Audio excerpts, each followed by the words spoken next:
근데 이게 지금 이 카페가 폐쇄방이라는 거죠. 그 들어갈 텔레그램 그 네. 박사방이나 똑같아요, 구조가. 네. 그리고 근데 양은 더 많아요. 근데 너무 웃긴 거는 네. 지금 성관이가 해킹이 당했다라고 그렇게 헌재에서 얘기할 때 헌재가 성관이 해킹 수사란 말은 안 하는데 카페는 해킹을 수사하라고 했어요. 아니 무슨 누가 카페를 해킹을 해요.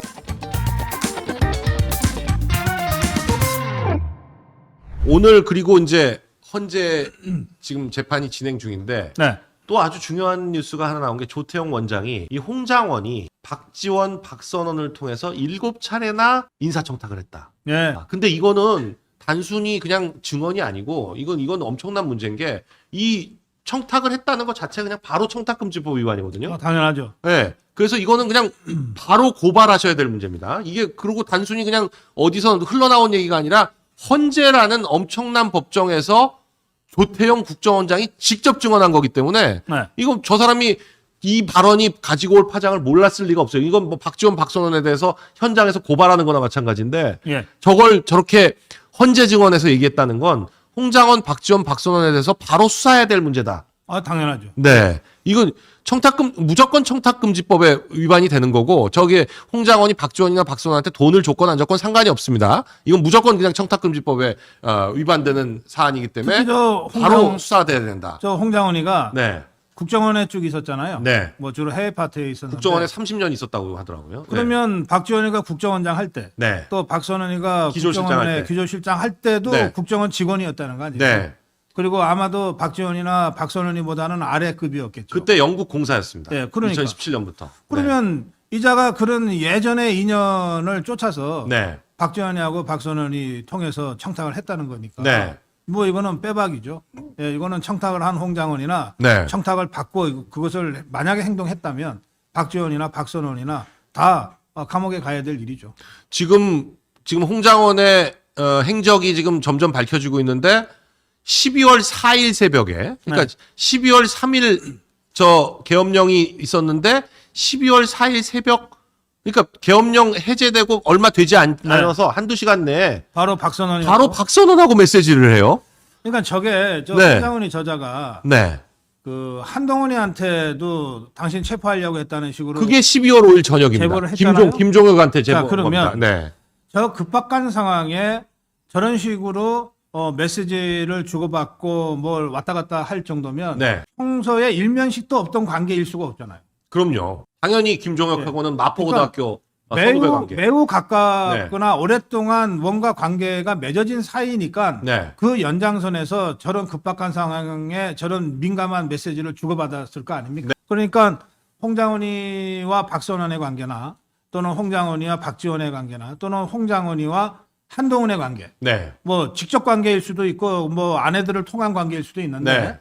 어쨌든 이런 관계들이 다 밝혀져야 돼요. 네. 그래서 이게 어떤 맥락 속에서 홍장원이가 어떤 주장을 했는가 그래 네. 이게 밝혀져야 이자가 정말 교활하게 대통령을 누명 씌우고 음해를 한 건지 네. 아니면 어쩌다 실수를 한 건지 이가 드러날 거 아닙니까? 아니, 그러니까 홍장원이 계엄 끝나자마자 가장 먼저 연락한 게 박선원이었다는 거. 이것만 보더라도 그 이후에 모든 행적이 이해가 되는 거죠. 그렇습니다. 그리고 예. 김태효가 이거는 제가 나름 여러 제보를 통해서 확인했는데 네. 홍장원이 작년에 이제 김규현 정보원장, 국정원장과 1차장, 2차장이 한꺼번에 바뀔 때 네. 그때 1차장이 됐는데 네. 그때 1차장이 된 그 배경은 김태효 안보실 1차장이 그 사실상 신원식 장관이 아니라 김태효가 그 국정원 쪽 그 해외 파트 쪽의 인사를 좌지우지했다는 거예요. 김태효가 미국 통이기도 하고. 예, 김태효가 홍장원을 꽂아놓은 걸로 다 알려져 있더라고요. 근데 그 김태효한테 바로 텔레그램 메시지를 보면 나름 자기 후배거든요. 마포고등학교 후배인데도 불구하고 홍장원이 교수님 해가면서 네. 아주 깍듯하게 문자를 보내요. 자기 인사를 시켜준 사람이니까. 네. 그리고 같은 또 마포고등학교 후배인 김종혁한테 그 다음에 그날 저녁에 통화를 해가지고 한동훈 체포하라 그랬다. 이걸 전해줬다는 건데 예. 이 행동이 그러니까 홍장원이 그 다음에 했던 모든 진술은 이 세 사람과의 이 연계점에서 다 나왔다. 그러니까 진술의 신빙성을 전혀 인정할 수가 없는 거예요. 그러니까 계엄 선포하기 훨씬 전부터 네. 많은 분들이 걱정을 했어요. 대통령실의 국가안보실이 네. 실장은 그냥 형식적인 사람이고 네. 그 김태호 1차장이 뭐 다 한다. 네.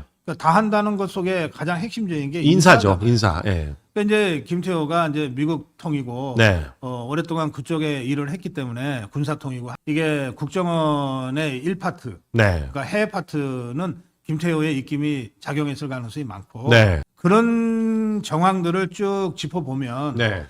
지금 사실 윤석열 대통령이 지금 감옥에 gat혀서 대통령에 출마할 때부터 지금에 이르기까지 한 지난 3년여를 계속 말하자면 반주하면서 네. 정리를 하고 있을 텐데 그 과정에 대통령실의 그 인사의 잘못으로 인한 국정의 어려움이라고 하는 것, 이런 것들을 그동안 수많은 사람들이 문제를 제기해 왔는데 네. 대통령도 다 알고 있었을 거예요. 네. 근데 그게 이번 이 계엄 사태와 이 탄핵 국면을 통해서 팩트로 확인된 것들이 있는 거예요. 네. 아, 이 부분이 진짜 잘못됐구나.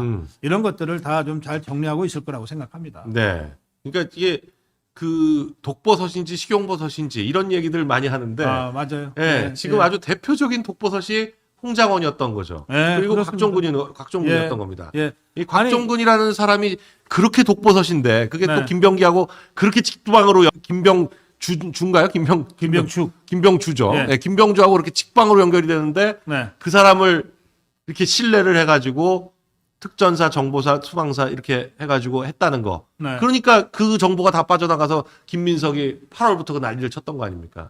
그러니까 사실 윤석열 대통령은 군을 잘 알 수 있는 위치에 있지 않았잖아요. 본인이 이제 군 생활을 안 해봤고. 예, 네. 그러니까 아무래도 군에 관한 한 김영현 장관의 조언을 많이 들었을 겁니다. 네. 경호실장으로 있을 때나 네. 또는 국방장관으로 있을 때나 네. 그러니까 이제 그 과정에서 제대로 걸러내지 못한 부분들이 있어요. 네. 그러니까 그것이 이번에 국정원에서는 홍장원이가 군에서는 곽정곤이가 네. 대표적으로 어떤 면에서는 잘 걸러내지 못했다기보다는 세작으로 꽂혀 있었던 자들. 네. 의 이제 와서 보니까 완전히 세작이에요, 세작. 네, 네. 세작으로 꽂혀 있었던 네. 자들이라고 하는 의심까지 할 수밖에 없는 상황인 거죠. 지금 지난번에도 고 박사님 말씀하셨지만 이 사령관과 사령관 또는 뭐 타단장과 핵심 참모의 관계. 네. 이거는 뭐 그냥 평생 가는 끈끈한 관계다. 그 말씀을 계속 하셨는데 그럼요. 예, 지금 곽종군과 김병주의 관계가 이제 밝혀졌습니다. 제 한미 선친이, 연합사. 제 선친이 군 생활을 쭉 하셨는데 네. 이분이 이제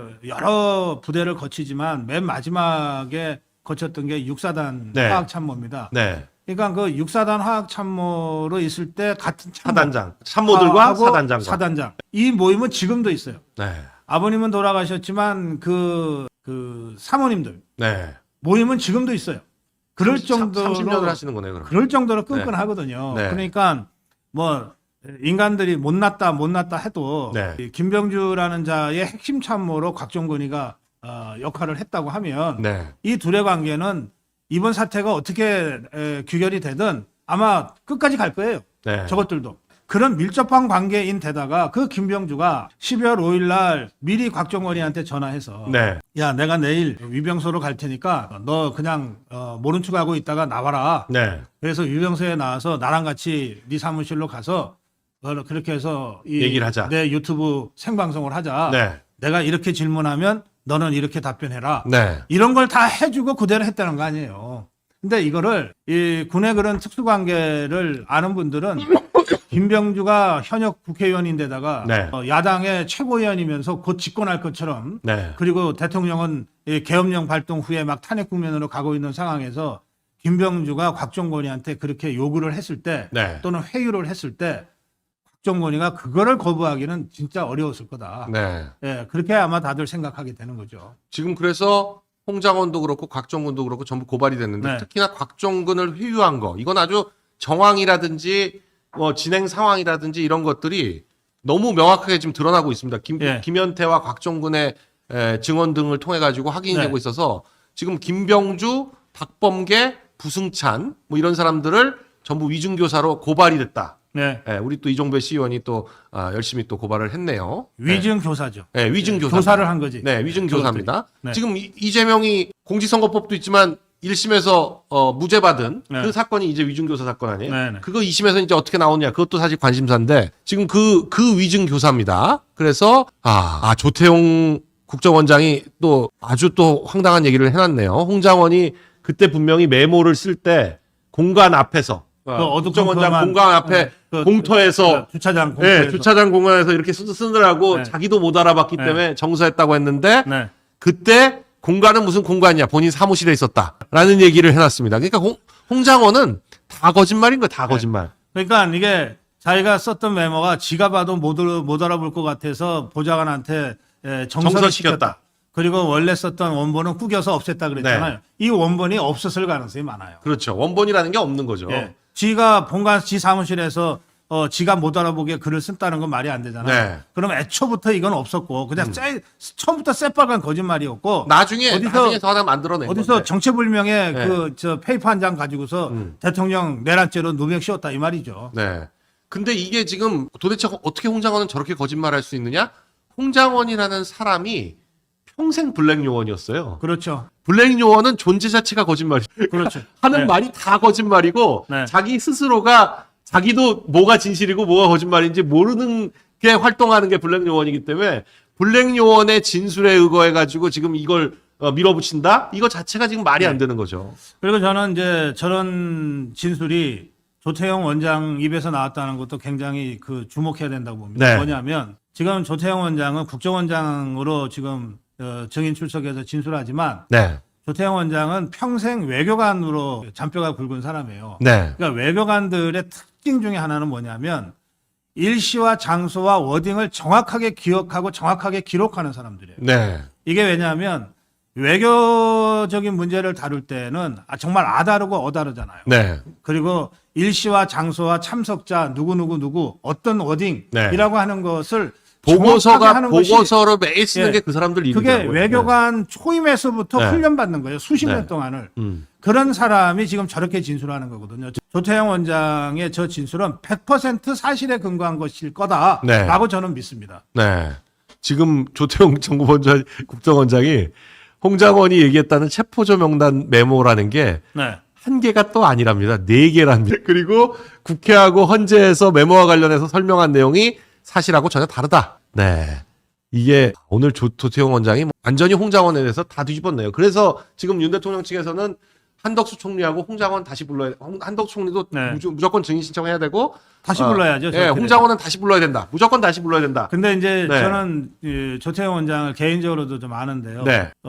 이분이 진짜 신사예요. 네. 그래서 어쨌든 홍장원이가 아무리 못난 짓을 하고 못된 짓을 해도 네. 지 밑에 있던 부하 직원이잖아요. 네. 그러니까 이게 언론 인터뷰나 이런 것들을 일체 안 하거나 극히 자제해 온 거예요. 네. 그러니까 저 많은 사실들을 다 알고 있었지만 헌재에 증인으로 나가서 질문에 답변하는 것은 그건 의무잖아요. 네. 그래서 이 이야기들을 지금 하는 거지. 음. 어디 저 종북 주사파들이나 무슨 정치꾼들처럼 언론 플레이나 했었고 이런 사람들이 아니거든요. 네. 그런 의미에서도 오늘 조태영 원장의 진술은 저는 100% 신빙성이 있는 거다. 그렇게 네. 저는 믿고 싶습니다. 지금 오늘 헌법재판소의 심리가 굉장히 중요한 게 네. 지금 많은 언론들이 오늘까지밖에 변론길이 안 지정돼 있기 때문에 오늘까지 하고 끝내는 거 아니냐. 지금 이런 예측들을 막 쏟아냈거든요. 네, 지금 상황에서 오늘 끝낸다면 헌재 스스로 자폭하는 거랑 똑같아요. 네. 아니 검찰은 내란을 입증하겠다고 지금 증인을 520명을 신청했다. 540명. 예. 540명을 검찰 측 신청했다. 증인만 540명. 검찰만 예. 지금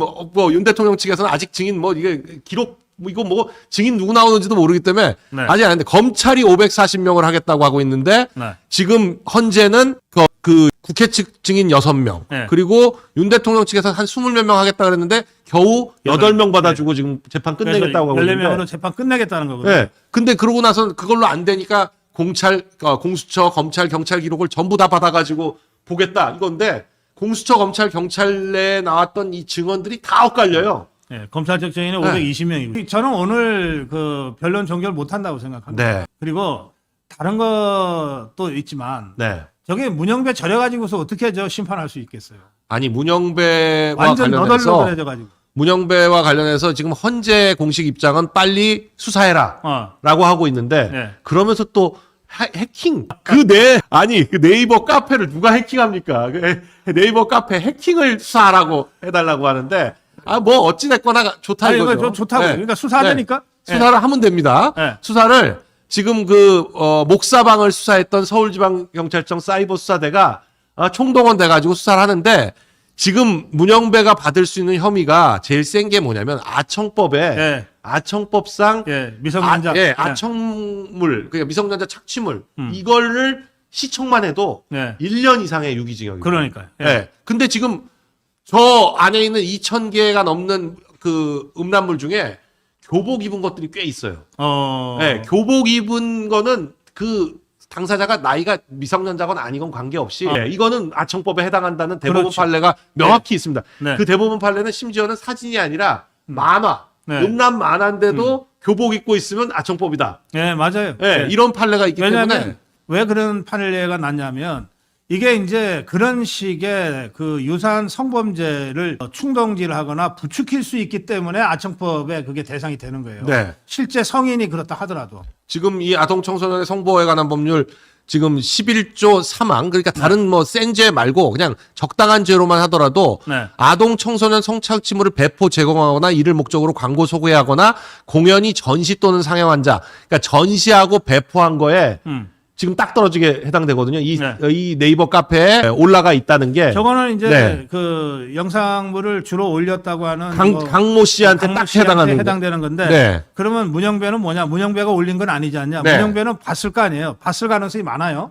그러면 그걸 본 것만으로도 저게 처벌 대상이 되는 겁니다. 본 게 이제 5항입니다. 네. 이게 본 것도 세요. 아동 청소년 성착취물을 구입하거나 알면서 소지, 시청만 해도 1년 이상의 징역인데 네.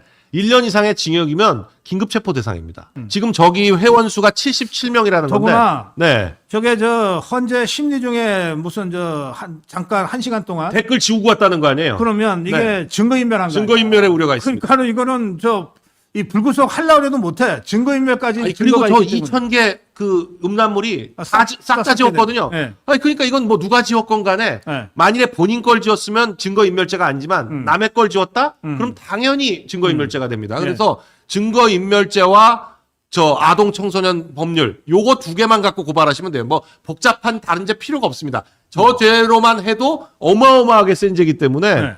그걸로 서울지방경찰청 사이버 수사에다가 바로 고발을 하시고 고발하신 분이 저희한테 이메일로 이 고발장 그 광화문에 있는 서울지방경찰청 민원실에 가서 그냥 내시면 돼요.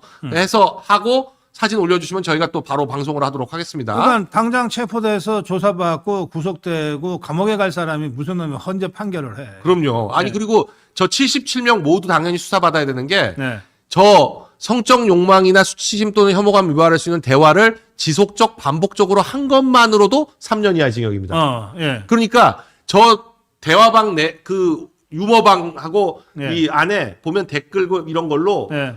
이 동문들끼리 서로 계속 그거에 대해서 그렇죠, 주고받아요. 그렇죠. 예, 또 예. 심지어는 이게 내용이 좀 세니까 걱정되니까 이거 올린 강천석과 문영배한테 글을 올린 사람도 있어요. 예. 야, 천석이가 걸리면 행배가 풀어줘라. 이런 것까지 하는 글까지 있어가지고 저거는 뭐 문영배가 아니라고 해봤자 꼼짝 말합니다. 저 77명 전원에 대한 수사가 불가피하죠. 왜냐하면 N번방 때도 그렇고 박사방 때도 그렇고 그 방에 들어간 모든 사람 다 사람한테 다 수사를 했거든요. 네.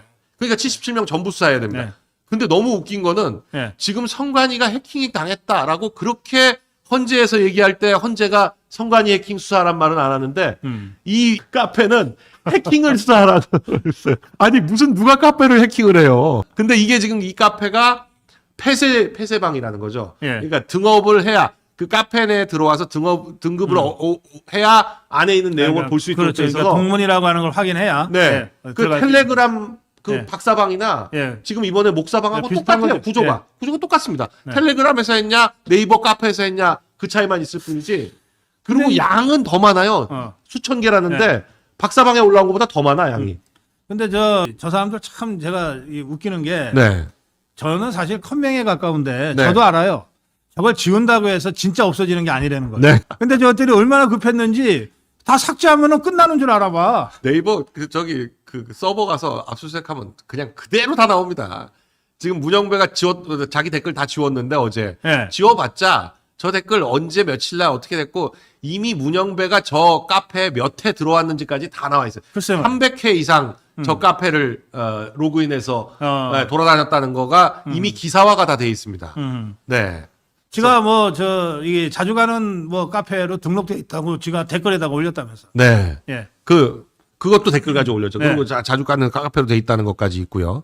그래서 여러분들 바로 지금 문영배에 대해서 아청법으로 고발하셔야 됩니다. 단순한 무슨 성폭력 범죄 이쪽으로 가면 그러니까 형량이 얼마 안 돼요. 지금 저 사진을 보면 네. 저 이제 재판관 두 사람이 앉아 있잖아요. 네. 그 옆에 문영배 자리가 비어 있는데 그 네. 옆에 재판관이 어디 잠깐 자리 빈 거를 저 사람들이 모를 수가 없잖아. 네. 그럼 저 사람들이 궁금할 거 아니에요. 네. 근데 이 대충 저때쯤이면은 이게 행범방 얘기가 다 바닥에 퍼져 있을 때거든. 어제 아침부터 뭐 난리가 났죠. 그러면 재판소. 저 재판관들이 네. 지금 근엄하게 앉아 있지만 음. 야, 문영배 저 행범방 저거 댓글 지우러 갔나 이렇게 네. 생각하고 앉아 있으면 네. 이게 정말 무슨 정말 나라 창피할 일이죠. 네. 이게 문영배 근데 어제까지만 하더라도 이 이제 우파 매체들은 좀 심각하게 다루고 뭐 윤희숙이나 배현진이 SNS에 올리고 해가지고 그런 기사가 몇 개 났었는데 네. 오늘 아침에 헌재가 공식 발표를 해버리는 바람에 완전히 지금 이게 문영배 기사는 다 저걸로 다 덮여졌습니다. 다 덮였어요.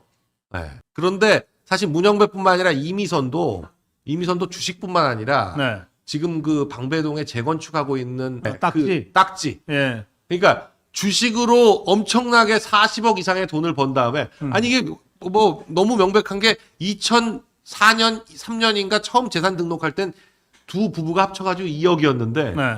이게 2019년까지 45억이 돼요. 이건 다 주식으로 번 거고 글쎄 말이에요. 그 다음에 그렇게 주식 이제 팔겠다고 해가지고 주식 판 다음에 이제 현금을 아직도 갖고 있는데 나머지 그 돈을 가지고 방배동 딱지를 사가지고 근데 저는 뭐 주식을 안 해봐서 모르겠는데 네. 아무나 주식하면 그렇게 돈을 벌 수 있어요?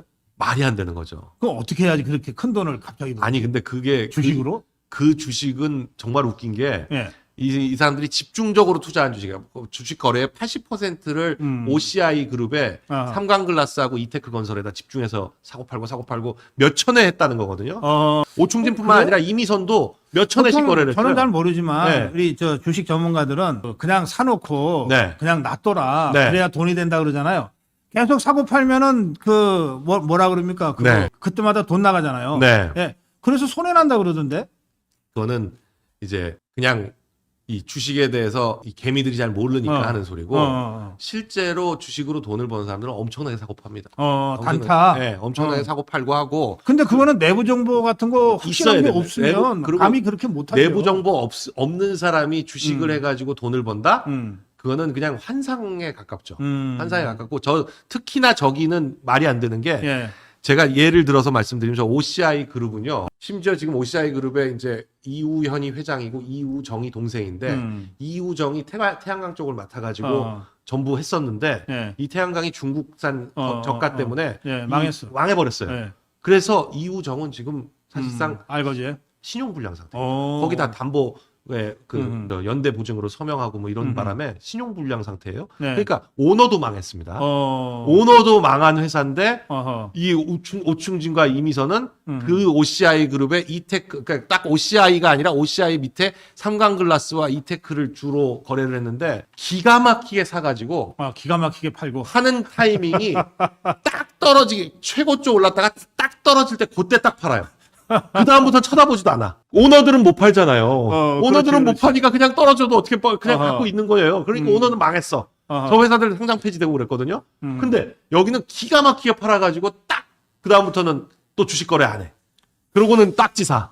저거 조사해야 되겠네. 조사 당연히 해야 됩니다. 조사해야 되겠네. 아니 해야 되는 게. 저런 이상한 조사는 원래 금감원에서 자동으로 조사하게 돼 있는 거 아니에요? 네, 아니 그 당연히 그 이테크 건설 그러고 또 이테크 건설 사건을 맡았어. 아, 그래요? 네. 아니 이미선이 맡아서 판결을 해요. 갖고 있던 주식을 갖고 있는 회사 사건을 맡아가지고 그럼 사건을 회피를 하고, 해야지. 네, 회피를 해야 되는 회피를 안 하고 그걸 판결을 한 다음에 이기게 해주고 나선 주식을 더 사. 그리고 뭐 아무 관계 없다고 주장하는데 그야말로 철면피네. 오충진하고 같이 있었던 형사부에 있던 판사가 저 OCI의 사장으로 갑니다.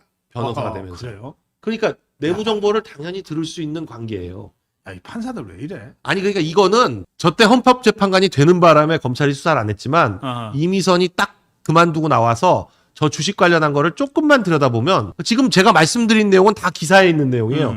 이거만 봐도 그냥 당연히 누가 봐도 증권거래법 그러니까 자본시장법에다가 네. 뭐 업무상 배임이다 뭐 이런 거 다 해당될 것처럼 보이잖아요. 저거 그래서 본인도 지금 쫄아가지고 지금 뭐 변호사 선임안에 어쩌네 지금 그런 얘기가 나오고 있어요. 이미 서울중앙지검에서 이미선에 대해서 수사 착수했다는 기사가 나오고 막 있으니까 저게 청문회 때도 엄청 논란이 됐는데 네. 그때 45억이었는데 지금 헌법재판관은 5년 동안에 재산이 더 늘어서 지금 75억입니다. 그래요. 30억이 늘었어요.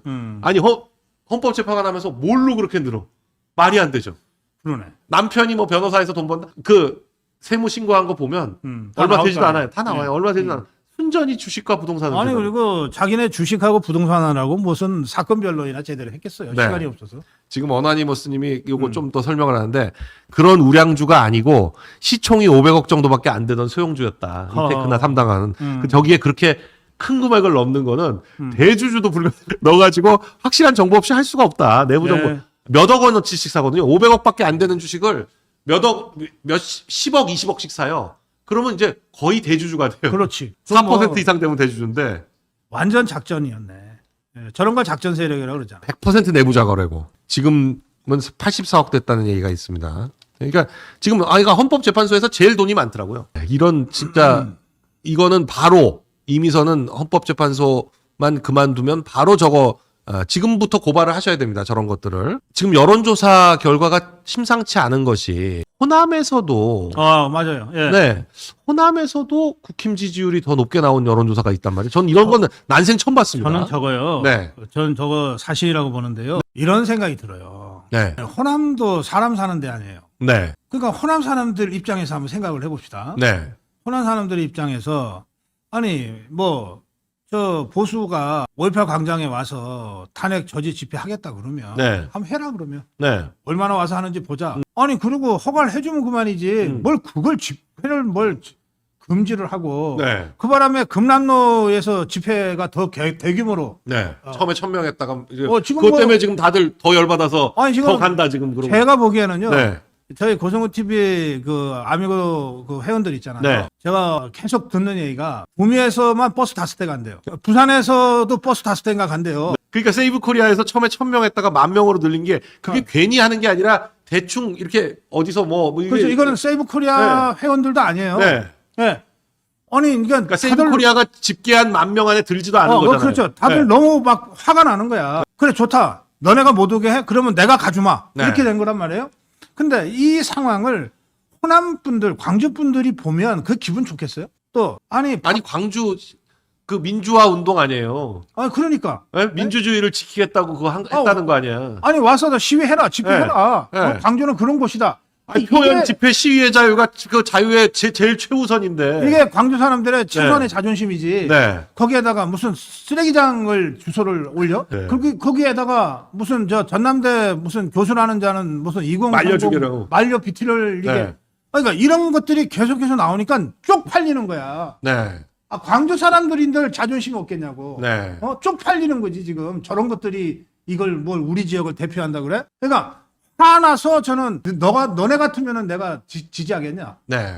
이렇게 돼서 지금 호남에서도 당지지율 역전이 일어났다고 저는 생각해요. 너무나 당연한 거다. 그러니까 처음에 그 1월 초에 여론조사가 나왔을 때 민주당이 이게 여론조사가 조작이다라고 했던 근거 중에 하나가 호남에서 30% 이상이 나왔다는 거예요. 이건 말이 안 된다. 절대 이런 일은 있을 수가 없기 때문에 이건 조작이다라고 했는데 그 뒤로 나오는 모든 여론조사가 다 30%가 넘어. 이제는 저 좌파들도 그걸 부정 못해요. 네, 30% 넘는 거는 부정을 못 근데 하는데 심지어는 이게 뒤집힌 결과까지 나온단 말이에요. 지난번 대선 때 제가 굉장히 그 관심 있게 본 거 제가 광주 가서 확인했어요. 윤석열 당시 후보가 그 종합 쇼핑몰 공약했어요. 네, 그 종합 쇼핑몰 했었죠. 근데 이 광주 굉장히 지역 충격적이었어요, 쇼핑몰들은 그때. 전부 그거 안 된다고 그랬어요. 네. 골목 상권 보호해야 된다고 그러고. 네.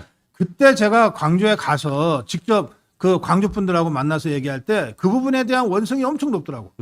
아니 이 광주에 그래 종합 쇼핑몰 하나 없냐? 우리는 도대체 뭐 사람도 아니냐? 이랬단 말이에요. 저는 그게 깜짝 놀란 게 스타필드가 그렇게 많은데 네, 광주는 없어. 광주에는 없다는 아니 거예요. 광주에 그 이 기득권 투호 세력들이 다 막고 있는 거예요. 네. 못 들어오게. 네. 지그들 먹거리랑 연결된다고. 그때 분노해서 네. 정말 청년들도 막 들고 일어났거든요. 네. 그래서 의외로 대선 지지율이 윤석열 후보가 높을 거라고 생각했는데 막상 깨보니까 10% 정도는 안 조금 났죠. 예. 그건 뭐냐면 그렇지만 대선에 어떻게 우리가 네. 국민의힘을 찍냐였어요. 네. 그래서 그냥 미우나 좋으나 다시 이재명을 한 번 더 찍은 건데 지금은 양상이 다르잖아요. 네. 지금은 누구 찍자는 것도 아니잖아요. 네. 그러니까 더 이상 저것들 꼴 못 보겠다는 거예요. 이제는. 그래서 저는 당 지지율 역전이 나타났다.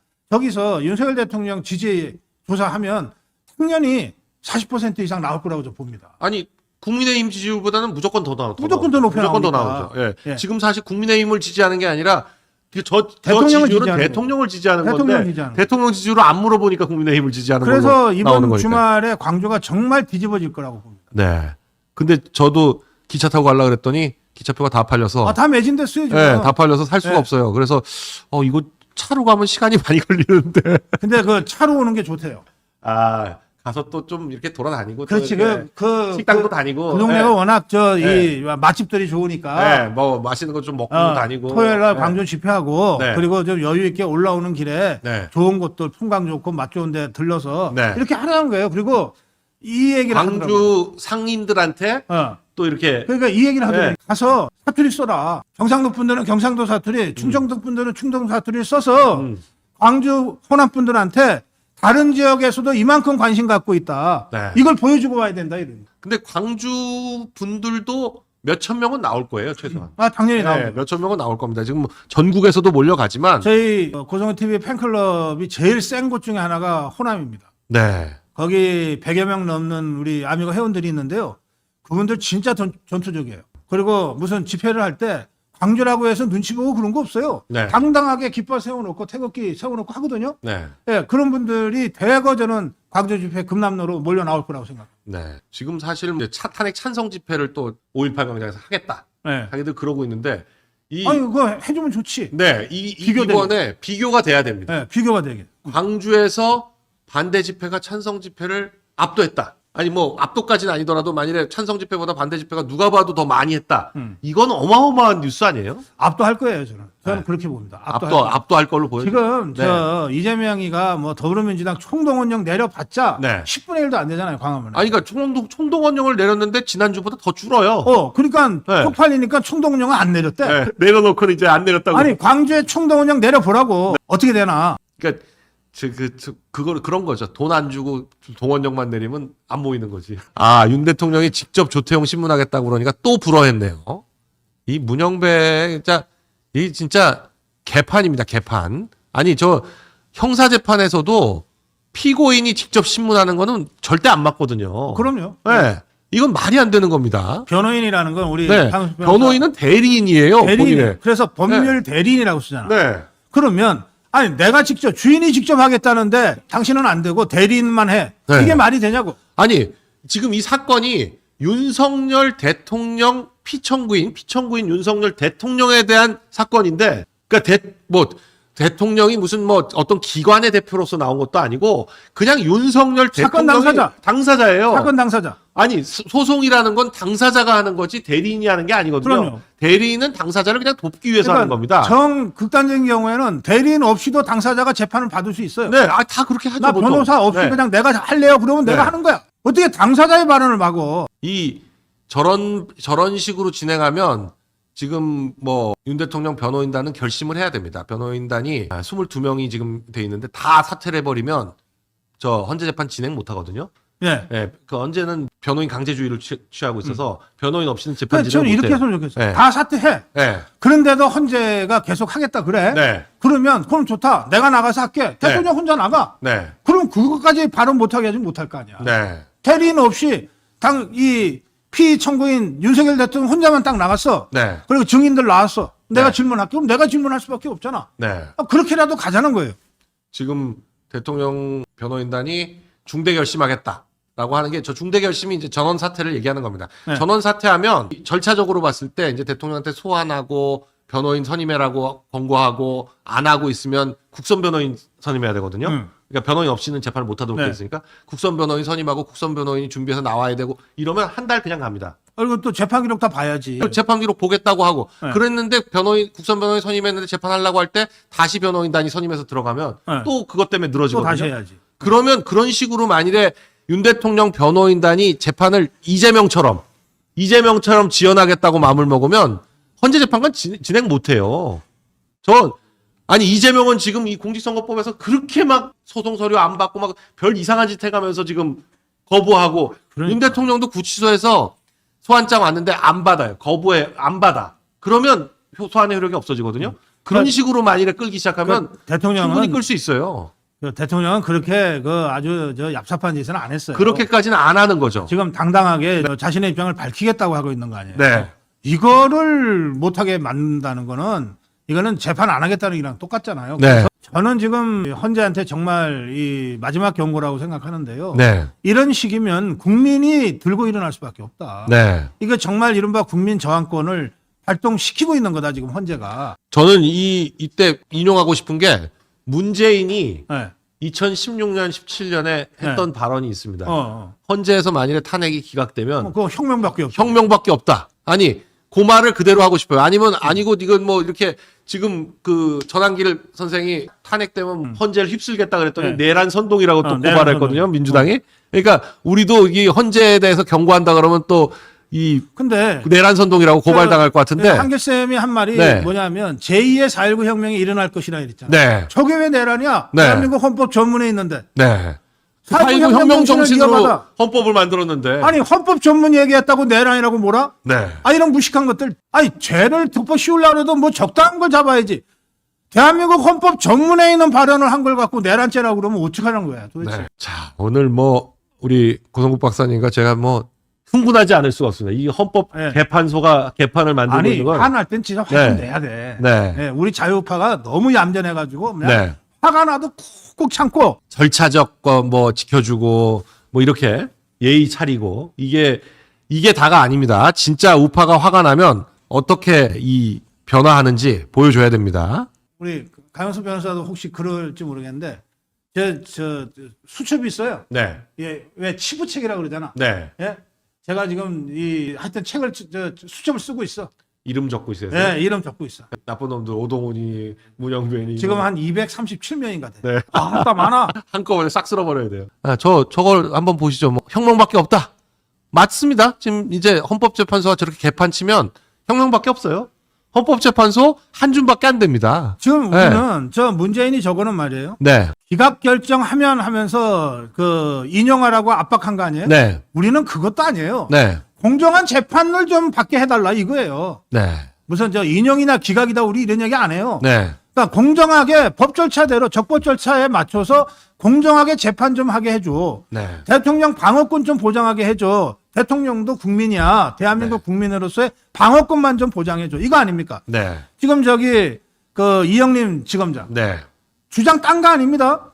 대통령도 대한민국 국민이므로 형사소송법에 준해서 방어권을 행사할 수 있도록 적법 절차도 좀 지켜서 판단을 해. 네. 이거 아닙니까? 그러니까 아무것도 아니에요. 사실 내용이 그냥 별거 아니에요. 이런 근데 저게 주장을 그렇게 이런 주장을 하는 사람을 내란 선동이라고 몰아가려고 저 좌파들이 그러는데 그러면 무슨 말이 되는가 하면 대한민국 헌법 지킵시다 그러면 내란 선동이 네. 되는 거야 이제. 아니 그러니까 저것들이 원래부터 대한민국 체제를 전복시키려는 종북 주사파의 그 본색을 드러내고 있는 거야. 네. 저것들이 보기에는 대한민국 헌법 지키자 그러면 죽여야 되는 거거든. 네. 죽을 때는 뒤집으려고 그러는데 지키자 그러니까. 근데 참 이런 타이밍에 문영배가 어떻게 헌법재판소장은 절대 될 수 없는 사람이 권한대행이라는 걸 악용해가지고 저딴 소리를 하고 있으면 재판 진행은 제가 하는 겁니다.